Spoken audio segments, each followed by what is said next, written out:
Poke the Bear is brought to you by Prize Picks and the Game Time app.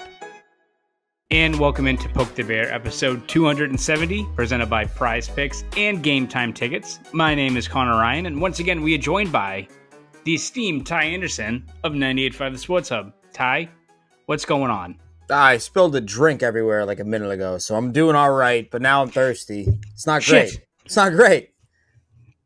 It's not ideal. You don't want to be parched during this podcast. Are you okay? Do you have a water supply or anything, or are you going to try to gut through this? I'm going to gut through it. It's an overtime shift with the long change, so we're going to have to just gut through it. Admirable. We'll keep this one nice and tidy, nice and brief. Obviously, the Bruins have had a couple days off now after Wednesday's 5-3 win over the Avalanche. A game that, going into it, you look at the matchup. I know Colorado was 0-3 going into it. A lot of firepower on that roster. You've got Jonas Korpisalo going in there, his second start with the Bruins. You have the feeling like, this might be a long one, beyond the fact that the game started at approximately, I think it was 11:45 at night. That's what it feels like. A little bit of an arduous watch. I talked about this with Evan. Broadcast wasn't enjoyable. Was not fun. Was not a fun watch at all. No, Eddie Olczyk's terrible. I'm sorry. I'm just going to say he's terrible. He's the worst analyst that we have jammed down our throats for the last decade and a half. And it's the one thing that TNT kind of bummed me out about. I love TNT. I love their desk. I love their panel. I love most of what they do. Eddie Olczyk is painful, and he's been painful for a decade now. It was such a great chance to start anew. He went out to the Kraken. He had the Kraken hire his entire family. Like, whatever. Just go to the Kraken games, dude. It's fine. Like, stay away from the national broadcast. My God, he's brutal. He had Marchand being like, look at this guy flopping out there. Meanwhile, like, Marchand's literally like in the room after that hit the entire time. Even like, Albert, who I think is good, like, was behind the play. I was talking about this with Evan. Like, it was not an enjoyable watch. And I was telling Evan, it's like those late night games, like, growing up, I would always watch the Red Sox West Coast games, and it was nice and relaxing. You had like Orsillo and Remy. Usually the Red Sox were like beating the crap out of whoever they were playing. It's like a nice ASMR way to like ease into the night. That game was so disjointed. The Bruins game was not fun at all, other than the fact that the Bruins came away with the win. Ty, when you look at that matchup going into it, expectations, what have you, what were some of your big takeaways from how the Bruins fared and bounced back after that pretty disappointing game on Monday? Yeah, I'm not a gambling guy, but entering the game, the over-under was 6.5. If I were a gambling man, I would have said pound that. That's exactly what kind of happened there as that game went on. And, Georgiev and the Avalanche, like, they have their issues. They have not been a good team out of the gate. They look oddly human. Guys like Makar, even though he's putting up points, he has multiple points, I think, in 3 out of 4 games, I want to say, or maybe all 4. But he doesn't look like the Cale Makar that we're used to seeing, right? And so you have that. McKinnon is basically a one-man show right now. You have Rantanen as well, but like it just feels like they're missing some pop. And I thought the Bruins were going to see a desperate Colorado team in that game, and they may have, but they overpowered them. I thought their puck possession game was great. I thought their cycling was really good. It reminded me of the second half of that game against Montreal. And so to bounce back in a big way, I think is important. I think it's only going to get harder from here because you have Utah in their building, which is going to be electric. And then you have Nashville after that. Nashville's 0-4 right now. So another team that's probably going to be desperate, obviously, given the changes that they made in the offseason, adding all the talent that they did. So this is a good test for them to begin it with a win in arguably the hardest spot. I think is huge for this team. And when you look at the guys that have stepped up, right? I mean, that fourth line, have you seen like a stat like this from the Bruins have had a lot of luck the last couple of years, right? Of guys stepping up and exceeding expectations, whether it's, last year with Heinen or, there's plenty of times where they bring in these guys that have really carved out set roles. Do you remember a time which like a fourth line, especially with a guy like Beecher, a second-year guy, Kastlik, whose career high is 11 points, and Koepke, who, has 26 career games in the NHL before this year? Mm-hmm. Can you remember a time which these guys have gelled, and not just gelled, but produced at this level? The one thing in this fourth line was, getting a little bit of uptick in minutes, 12, 13, 14 minutes, becoming really reliable in their own zone.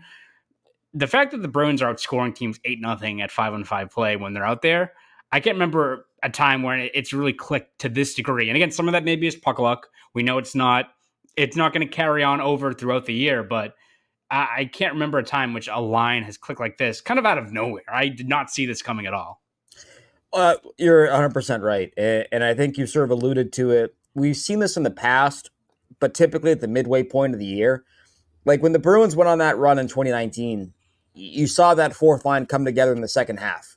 That's when Corrali, Chari, Wagner, Nordstrom there sometimes, like that's when they kind of took hold and became a tone-setting group for that team.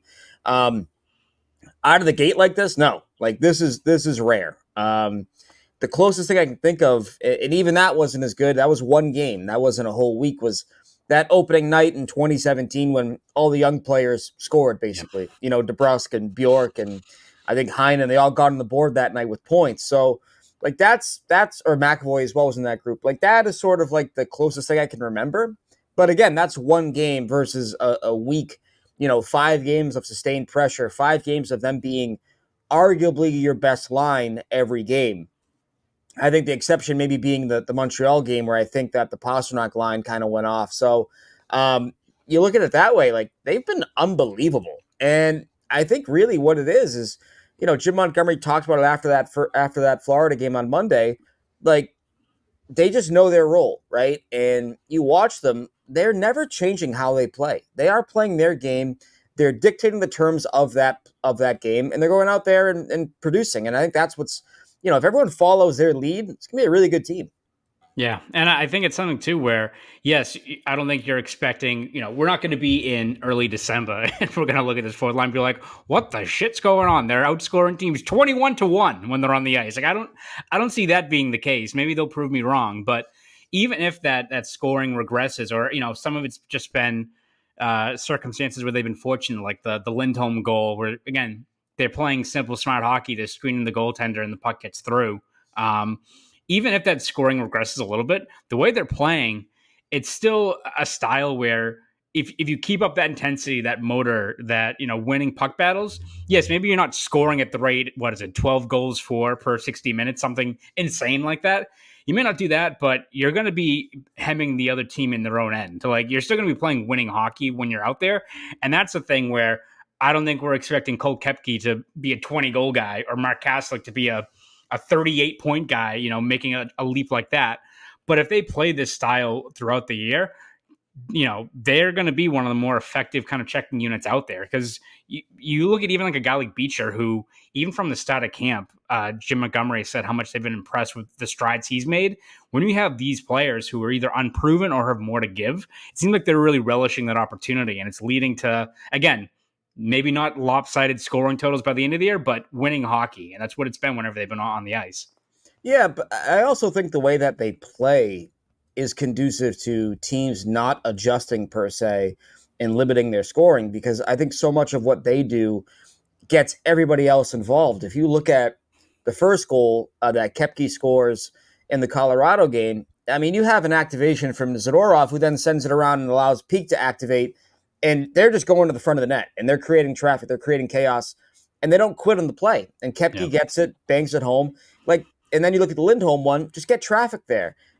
I think that if they continue to play their game, the way that they're scoring goals, it's kind of hard work and pinball, And I don't know how you adjust to that if you're in opposition, because you're accounting for 5 guys.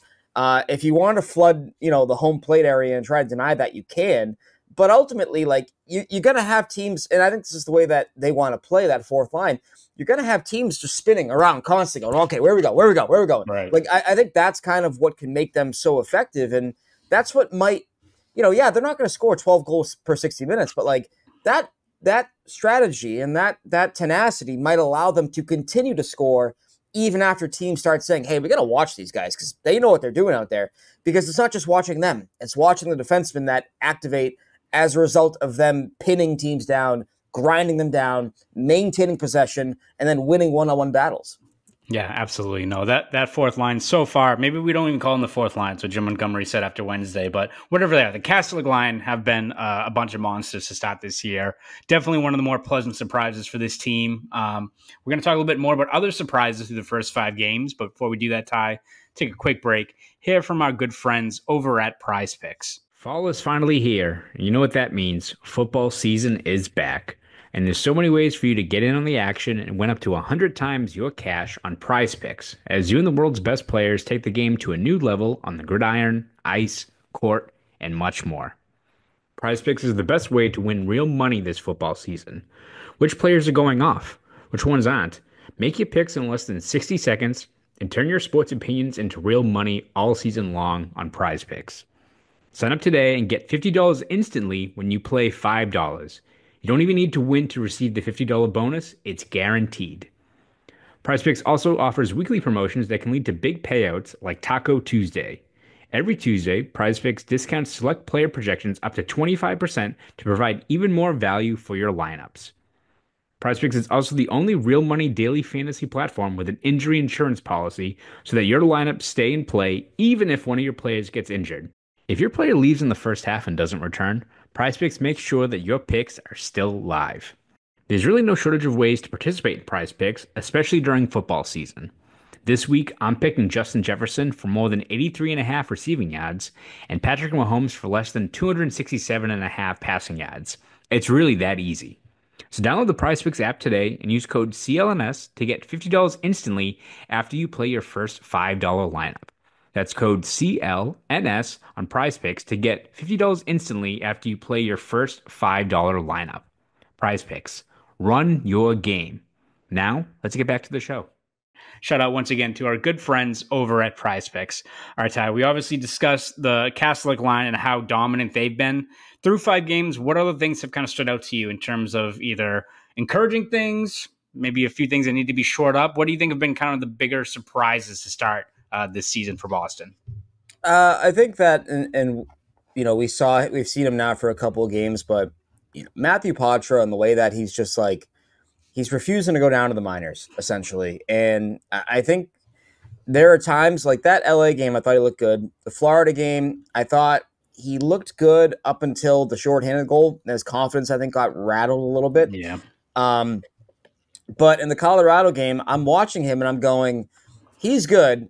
You got to get him some help, though. And I think that's the biggest thing that I'm looking at. And it's not a knock on Max Jones, not a knock on Riley Tufte, but these guys are fourth liners, they're fill-in types, and you got them playing with your 20-year-old, you know, future, what you hope is a middle six center, the present middle six center. Like, you got to get him a little bit more offensive help, I think, to get him going, to truly take flight, because I think he's proven so far that he's worthy of that kind of investment. He's worthy of getting him someone who can legitimately help him and aid him as a player and further his own development along. So that's been a big surprise in terms of just how ready he's been, in my opinion. Yeah, no, he's been awesome. And I think even by that same token, you look at some of these other younger players, and it's been encouraging that you look at him, you look at Johnny Beecher, who is already halfway to what his point total was last year. He had 10 points in 52 games. As a rookie, he's got 5 points already. Been a key cog as to why that Catholic line has been so effective. And then even look at like a guy like Lohrei, who, again, was kind of up and down, I would say, during preseason, right? Like, didn't really show that same kind of poise that you saw, especially at the end of last year against Florida. Had a really rough go of it in the season opener against Florida, and has responded. Gets scratched in the home opener against Montreal, and now he's got, 4 points in his last 3 games. Sets up Coyle on the power play goal on Wednesday, has the goal on Monday against the Panthers. I think overall, you're looking at maybe that nucleus of young players, right? And they all have different roles. Poitras has the potential to be a top 6 guy. Beecher could be like a bedrock fourth line guy for the long haul. And then Lohrei's got such a high ceiling. But for all 3 of those players, it's not just one. You have to roll with the ups and downs that are to be expected for these younger players, but there are guys that can contribute right now. And I think you're seeing that with all 3 of them. And maybe Poitras, it's more banking on right now, just the potential of kind of getting him going. But you saw in that game against the Kings last week, like that poise and playmaking, he's a guy that should be able to make an instant impact with his team, especially at 5-on-5 play, I would say. Yeah, and I'm happy that you brought up Lohrei because, like, I don't like for me, I just thought his camp was average. Like, Yeah. it was kind of like okay, but he was looked upon as like a lock for the roster, right? So it's a double sided coin where you're like, all right, well maybe he's pacing himself, maybe he's not trying to get hurt. Like, it's always weird things like that you wonder with guys who are locks. But the way he's played since the scratching from the home opener, which I don't care if you're a first-year guy or a 20-year guy, it's kind of embarrassing to get scratched from the home opener. You want to play in that game, Yeah. especially the way that you ended your year the year before as a playoff contributor in the top four. I think the way he's responded since then has been fantastic. And that's a good sign, right? Like, we've talked a lot about the coaching on this team and kind of the unique situation that they're all in. Lame duck head coach. They want to win now. They also want you to develop guys. So for Mason Lohrei to respond the way he's responded since the scratch, that is not only a good reflection on him, but Jim Montgomery as well, in my opinion. So that's a pleasant surprise, I think, if you're the Bruins, is the way that he's responded since getting sat for that game against Montreal. Yeah, without a doubt. And I think he's one of these guys that is viewed as a dynamic player on that blue line. But I would say also another surprise has just been how dynamic, the Bruins decor has been and how involved they've been in offense. And I think especially you look at a guy like Hampus Lindholm, who has that potential, right, of being this kind of two-way guy, can make an impact every time he's out on the ice. And, the Bruins, I think, as an overall decor, have 5 goals, 18 points. Really encouraging to stop. But Lindholm himself is second on the team in shot attempts. He's got 31. I think it's 8th overall amongst all NHL defensemen. And I think you've seen, maybe it was either that game 7 against Toronto was a nice reminder of like, oh, I should get pucks on net. Look what happens when I get pucks on net. But you even see with his goal on Wednesday against Colorado, like if you've got guys, especially up front, that are converging at the net front, screening the goalie, make things difficult, see what you can do. Because I think a guy like Lindholm, the fact that I think he's been leading the charge in terms of that shot first mentality and adding that extra layer of offense, I think that's really encouraging for the team, but also I think for Lindholm himself, because we saw 2 years ago just how much of a force he can be. And I don't think maybe we should be expecting another 50-point year from the guy, but he's a lot better and a lot more impactful than I think what we saw last year. And I think so far it's been a step in the right direction for him. Yeah, and I think the biggest thing is that right now he's still playing a lot with Brandon Carlo. Like, they are keeping those guys together, and they're still beginning a lot of their shifts in the defensive zone. I think they're just under 40% in terms of ozone start, but the shot totals are great. Like, they're out shooting the opposition almost 3-1. They've been on the ice for 4 goals. I think only 2 against so far. So, like, they are like they're still in the same kind of role, but I think they are figuring out how to get pucks up and out of there quicker, maybe than the year ago. Maybe the roster is more built to get pucks up and out of there. I'd be very curious to see who they're playing with the most in terms of like their line mates. Is it with Lindholm, Pastrnak, and Zacha? Is it more with Coyle and Marchand? I imagine it has to be the top line and the fourth line, so that's a good spot to be in right now, clearly. But I think that utilization, how they deploy those guys, that's going to be worth watching, because if they're keeping them together, but they're tinkering with how often they're out there in the D zone, like maybe that is all they need to do, because I've said it before that Carlo's best years came with Torrey Krug, and they got a ton of ozone reps during that time. Maybe that's how you do that, right? And you lean on Carlo for key plays in the defensive zone, on the PK or protecting a lead in the third period, mixing and matching. This is the value of their decor. You can mix and match based on situations, based on timing of the game, all of that. And so maybe we're finally starting to see it now with the true value of Lindholm and Carlo, 2 good players, in my opinion, who I think got a really hard assignment a year ago, really hard assignment. Yeah, no, without a doubt, no, and they've both taken steps forward, especially Lindholm, I think, this year to start. Ty, before we wrap things up, we'll take another quick break here from our good friends over at Game Time Tickets. There's nothing like watching an NBA or NHL game live. The energy in the building, the sounds on the ice or the court, the memories you make with family, friends, and other fans. It's unmatched. And the coolest part is when strangers sitting around you become your best friends. You can make these memories with Game Time. Game Time has a new feature called Game Time Picks that makes getting tickets to see your favorite teams play live even easier. Game Time Picks filters out the fluff to show you only incredible deals on great seats so you don't have to waste time searching through thousands of tickets. Curation makes it easier to save more on sports, concerts, comedy, and theater. When I use Game Time, I also love the flash deals, which help me get discounted prices on really good seats. Plus, who doesn't love seat views, which give a panoramic view from your seat in the app before you buy? So, take the guesswork out of buying tickets with Game Time. Download the Game Time app, create an account, and use code CLNS for $20 off your first purchase. Again, terms apply. Create an account and redeem code CLNS for $20 off. Download Game Time today. What time is it? It's game time. Now, back to the show. Shout out once again to our good friends over at Game Time Tickets. Ty, looking at, in the same vein of surprises for this team through the first 5 games, on the negative side, things that, need to be shored up or tweaked a little bit, what has kind of stood out to you in terms of things that you might want to get it in order as the year starts ramping up here? Yeah, I don't know if it's a surprise as much as it's just sort of an acknowledgement that their Achilles heel is going to be their scoring.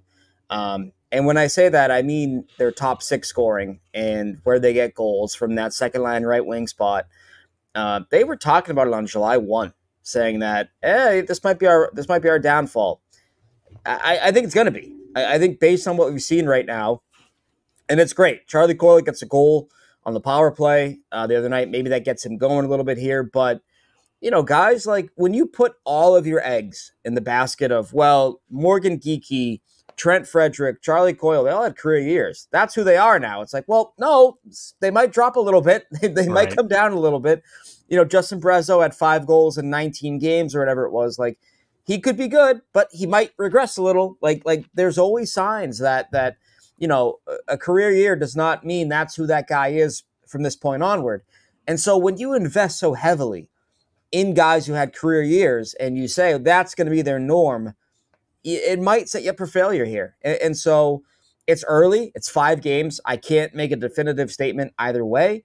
But as of right now, it looks like that might be their biggest problem. There's only so many ways that you can rotate your current group, right? We saw Riley Tufte and Max Jones on the third line. Tufte takes 2 offensive zone penalties. The game before that, we saw Max Jones. He took 2 penalties. Like, those aren't scorers. They can be good. They can be good weapons, but they're not scorers for your team. So I just think that middle 6 scoring punch, it's not a surprise, but that might be their Achilles this year. Yeah, maybe not surprised, but definitely maybe it's a validated concern. It was going into it. You're like, all right, this might be some tough sledding. And then you're like, ooh, it's not good when you're 5 games in. And I think they've got 7 guys on the team that don't have a 5-on-5 point. And 3 of them are guys in your top 6, Marchand, Coyle, and Geekie, who was scratched on Wednesday. Looking at like ways to get that group going, what do you think is probably the next kind of contingency plan? Is it putting Patra on the wing there, or what do you think needs to be a guy that maybe can give them a little bit more of a scoring punch? Because right now, as you said, it's kind of been, they've been good in their own end, all things considered, but black hole offensively so far. Yeah, it feels like the next move would be creating the cap space needed to sign Tyler Johnson, trying that. And if that fails, Merkulov, Lysell, maybe, I don't know. Like the way that those guys played in camp and the way they talk about them in terms of what they need to do makes me think we're not going to see them anytime soon. But I think Tyler Johnson is the next move. Maybe in the meantime, Matthew Patra does move to the wing. We saw that in camp for a little bit. We know it is an option. I'm curious how they view him. Like there are certain guys that like can play center and wing, but the Bruins are like, nope, you're just a center. Charlie Coyle is a great example of that. Like everyone says, when are they going to put him on the wing? They're not gonna. They don't view him as that. That's something that you only see in video games now. Charlie Coyle playing right wing. You don't see it in real life anymore. And so I think ultimately Tyler Johnson is the next move. But when is that? Is this a daily cap space thing where they got to wait until October 30th, like they did with Heinen a year ago, and then sign him for a 1-year league minimum kind of contract? Maybe. But I think ultimately that is the next domino to fall. And then if that fails, then you start looking Providence. If you're not happy with Providence, then external. And then who the hell knows what happens? I feel like Kevin Millar right now. Don't let him score tonight. Because then you got Tyler Johnson in Game 5, you got Lysell in Game 6, and then who knows? Like that's what it feels like. And you got Andrew Mangiapane like months from now when they get to the trade deadline, right? Exactly. Exactly. Yeah. Yeah. So definitely concerning. I think that's probably the most troubling trend to start. I would say the defense hasn't necessarily been all that great, but that's something that, again, it's kind of like football, like the first 2 weeks of the NFL season, where a team's supposed to have a good defense or a great offense. It takes a while to gel. I'm not really fretting over the state of the defense right now. I think it all comes down to scoring, what you can do there, because I think what you've seen in October, hopefully at least, shouldn't be the case in almost in December, in April, when you get to the defensive side of things. Yeah, 100%. And I think that like their margin for error is going to be greater in December once you get these things locked down. Defensive, once things tighten up. Like I just love the raw talent of their defense.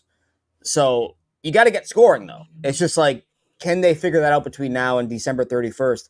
Because if not, that's when I think, Mangiapane, Anthony Mantha, Jason Zucker, like whoever, like that's when you start looking at those kind of guys being like, is that where we're going here? Yeah, no, absolutely. And again, as you said, it's something the Bruins mapped out on July 1st. So I think they braced for this being a possible scenario. Ideally, they have it solved internally before they have to once again start looking at moving draft capital once we get to that point. So we'll see. I don't know if I want them doing that. I like the idea of having 2 years in a row with a first round pick. It'd be fun. That's just where I am. I don't know. I don't know if you're bridging the gap right now with any of the guys that could be available, unless you extend them, maybe. But I don't know.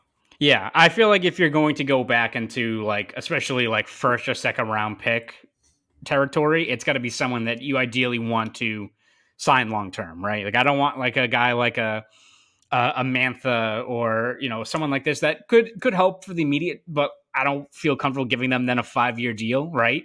Right. It's remember the fun years when it was like you were looking at guys like McDonough or Mark Stone. That's where I'm like, give them 2 first round, but I don't give a shit. Yes. Like if you can sign that player that is going to be a foundational talent, I'm all for it. But in terms of the rentals, if you want to package a few maybe lower picks and have something that's the equivalent of a Marcus Johansson, which I think also probably exceeded their expectations of what he was going to provide, then maybe you focus on that. But yeah, for a rental or a guy that helps, but is he a game changer?